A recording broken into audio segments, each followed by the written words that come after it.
Türkiye'nin aslında İsrail ile ilişkilerinin bu hükümetin ilk döneminde de çok kötü olduğunu söyleyemeyiz. Yani bu hükümet 12-13 yıllık kurulmuş bir hükümet. İlk dönemde de zaten Türkiye ile İsrail'in çok ciddi bir sorunları yoktu.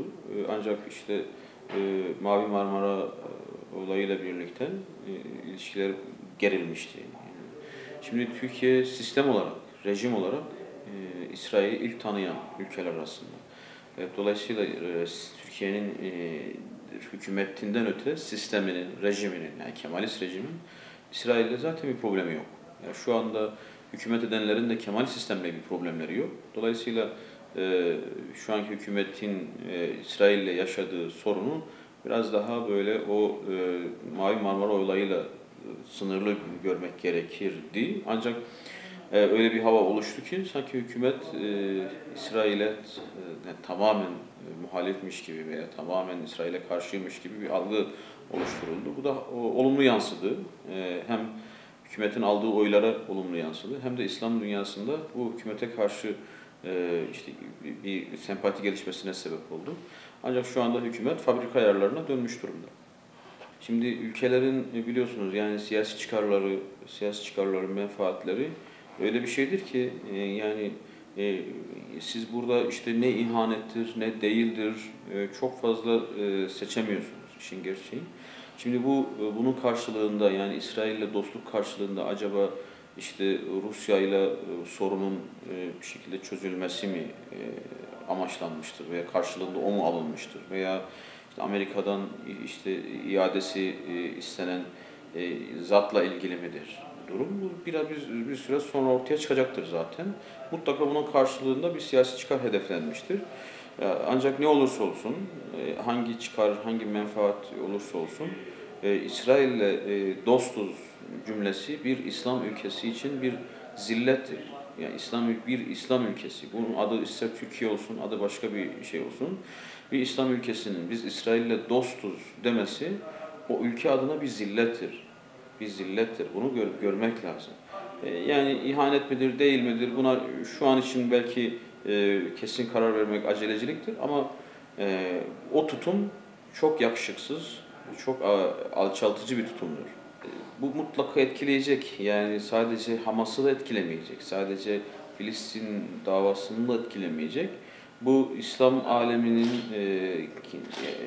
Türkiye'ye bakışını veya işte bu hükümete bakışını da etkileyecek. Artı Türkiye'deki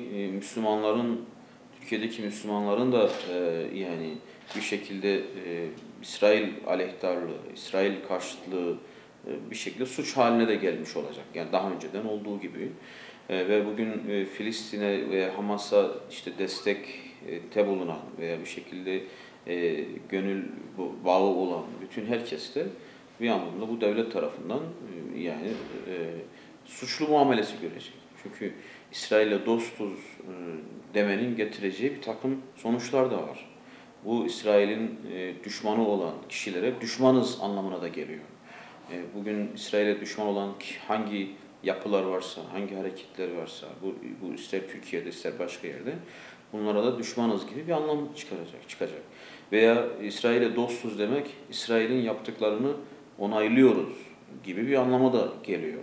Veya İsrail'e dostuz demek, İsrail'in geçmişteki cürümlerine de bir şekilde yani sessiz kalacağız veya gelecekteki yapacaklarını da onaylayacağız gibi bir maalesef yani her ne kadar böyle denmese de böyle bir çıkarımda herhalde anlaşılacaktır. Dolayısıyla nereden bakarsanız bakın yani işte bir takım siyasi çıkarlar veya menfaatler bu İsrail'le dostuz tavrını maalesef karşılamayacaktır. Yani maalesef onun bedeli olmayacaktır. Şunu söyleyelim yani bir kere dediğimiz gibi İsrail hiçbir Müslümanın yani bunun ister şahıs planında söyleyelim, ister kurumsal olarak söyleyelim. Hiçbir Müslümanın bir kere İsrail'le dostuz, ne olursa olsun yani, ne olursa olsun, karşılığında ne alırsanız alın, İsrail'le dostuz demesi bir kere biz İslam'a dost değiliz gibi veya Müslümanlara dost değiliz gibi bir anlamı olacaktır. Bunu bir kere söyleyen kişinin bunu bilmesi lazım. Ki İsrail'le dostluk sadece bir ülkeyle dostluk değildir. İsrail'le dostluk yani düşünün Yahudilerin tarihinden bugüne yapmış oldukları bütün ihanetlerle, bütün katliamlarla, bütün alçaklıklarla bir şekilde barışığız demektir ki bunun kişinin imanını da zedelediğini, kişinin itikadını zedelediğini kabul etmek lazım. Bu açıdan çok önemli. Ve bir anlamda siz İsrail'e dostuz dedikçe dünyadaki bütün Müslümanların yani siz nefretini kazanırsınız. Yani onların sevgisini kazanmazsınız. Muhabbetini kazanmazsınız. Çünkü İsrail sadece Türkiye'ye zarar veren bir devlet değil. Yani İsrail sadece Filistin'e zarar veren bir devlet değil. İsrail tüm dünyadaki Müslümanlara, İslami hareketlere, İslami yapılara, İslami oluşumlara, kazançlar, bütün bunlara düşman bir yapıdır. Dolayısıyla sizin İsrail'le dostluğunuz Türkiye olarak sanki bütün İslam alemiyle bir şekilde aranıza mesafe koymanız anlamına gelecektir. Çok çok tehlikeli, çok riskli bir durumdur. Hiçbir ülkede sizin işte siyasi çıkarlarınız, siyasi menfaatleriniz bunu gerektirir diye düşünmez. Yani dolayısıyla bunu affetmez.